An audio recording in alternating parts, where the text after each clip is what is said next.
Okay, so the Dragon Ball Daima Episode 8 review. There are really four big points that I want to cover because this is also a preview for Episode 9.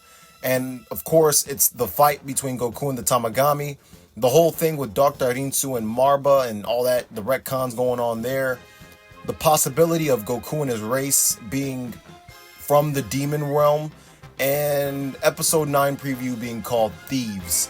So that's really the four main points that I want to go over today in this review. And I'm going to start out with the fight between Goku and the Tamagami.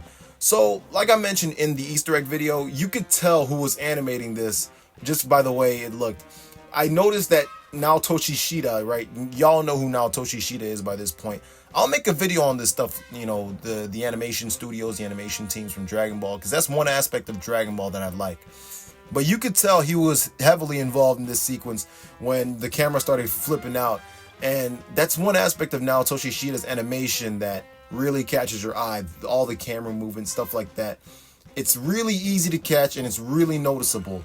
I believe there was a whole bunch of other animators in this, but that's really the guy that Toei always, looks to him. Like when you got a huge action scene, like Goku Jiren, stuff like that. Or even in Dragon Ball Super Broly, when Gogeta was facing Broly.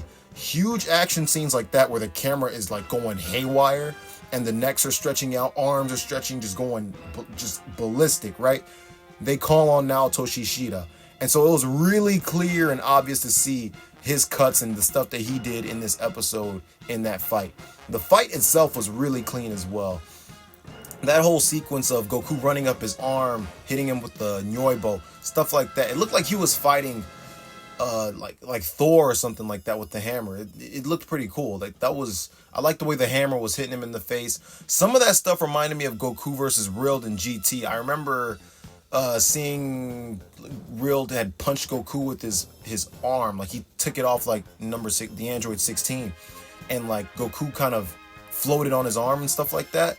And some of that stuff that I didn't mention in the Easter egg video is going to be mentioned here.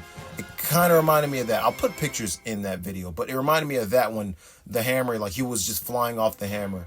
So, and the same thing with Gohan getting blasted by Buu. You remember that scene where Majin Buu had just hatched, and then Gohan got blasted away by the huge key ball that Majin Buu had fired at him. Reminded me of that stuff like that. Another point I want to bring up is how Goku and Pansy, their little interaction in the ship when they were flying off after the fight. So Pansy talks about how Goku, like he seems like he's a demon or he uses magic as well. She's like, you use magic? And he goes, what do you mean? She says, well, you can transform and you shoot light out of your arms just like magic or something. And then he says, well, I guess that is magic. And I didn't think of it that way, but the moment she said that, I was like, oh, okay. They're probably hinting at something. I think they're hinting at the fact that Saiyans or Saiyans in the dub may be from the demon realm. Yeah, so there's a theory that they just started out as great apes and then evolved into humanoids. And this comes from the GT Perfect files. And I'll leave a link to the translation that Herms did from Kanzenshu so that y'all could read that either in the comments or the description. Probably both. So y'all could check that out for yourselves. I'll even put, yeah. But anyway, there's that. So it's like because in their grade 8 forms, they have pointed ears. They have pointy ears in those forms. So it's realistic. So it makes sense to believe that maybe they started out like that in the demon realm and then escaped the demon realm and then evolved into the humanoid forms that you see Goku and Vegeta in. You see what I'm saying? Like, does that make sense? They started out as great apes in the demon realm. Then maybe when Buu was causing chaos, they moved to the human realm or, what the Universe 7. And then they evolved into their humanoid state. That's probably what's going on, probably. But that's just, my idea. That's just me. That's just a me thing. And then the next thing I want to talk about, the next thing I want to go over is what happened between Dr. Rinsu and Marba, this new character who was leaked earlier this year. So, okay, now here's another little thing, like another interview thing, something else from interview, like outside ancillary material, basically. So In the 2014 Psycho Jump interview, 12 Buu Mysteries is what it's called, with Akira Toriyama, he stated that Majin Buu had existed since time immemorial. But in the manga, he wrote that Bibidi was the one who created Buu. So, okay, you got two of those already. So that's one retcon on that. But that, it's like in an interview, so it's not really in the series proper.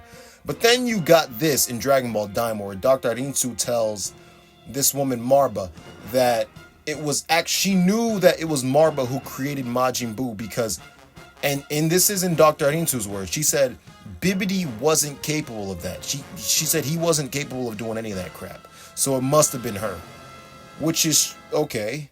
I mean, who actually created Majin Buu? At this point, Majin Buu created himself. But nah, that'd be hilarious. It's like, it'd be like the whole thing from GT where Baby was the one who created himself and created Dr. Mew so that he could create Baby. Like, the story got convoluted in that area.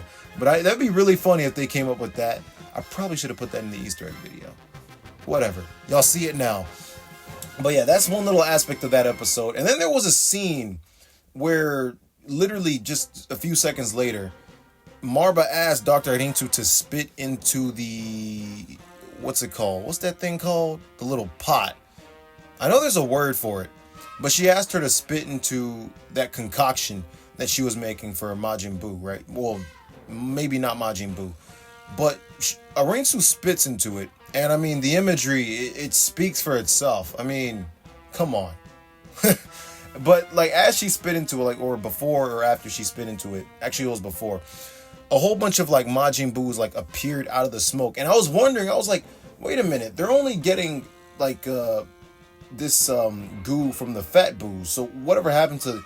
But and then I saw that, you know, the skinny Buu, the gray Buu, the kid Buu, all that stuff came out of the smoke. So it's implied that all of that essence is in there as well. And then there was another thing with her M script that I mentioned in the Easter eggs video. She has an M script just like Babidi, Majin Vegeta, Dabra, all those guys. So is like, clearly clearly Marba has business with Bibidi and Babidi. But did she create Bibidi? Like, what is the connection to Bibidi, and what does this M script mean within the demon realm? That's kind of interesting, but if it has nothing to do with the plot, then I don't care. It doesn't matter for the story. You know what I'm saying? It could be left up to interpretation, because if it doesn't serve any purpose for the story, then it's pointless.